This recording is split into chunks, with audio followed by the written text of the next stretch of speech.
সমুদ্র সৈকতে দিনের বেলায় বালু অনেক গরম থাকে কিন্তু রাতের বেলায় বালু ঠান্ডা হয়।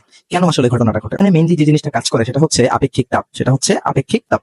দেখো, আপেক্ষিক তাপ বা স্পেসিফিক হিট এই জিনিসটা আসলে বলতে কি বোঝায়, চলো সেটা আগে আমরা বুঝি।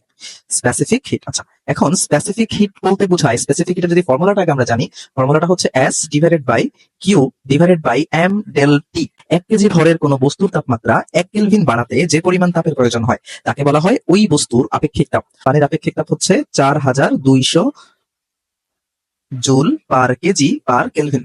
অন্যদিকে বালুর আপেক্ষিক তাপ কত? দেখো, বালুর আপেক্ষিক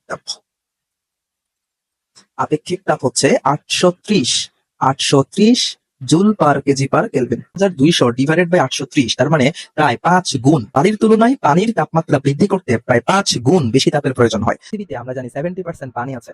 এখন 70% পানির জায়গায় যদি 70% বালু থাকতো তাহলে দেখো দিনের বেলায় অত্যধিক পরিমাণ গরম পড়তো এবং হচ্ছে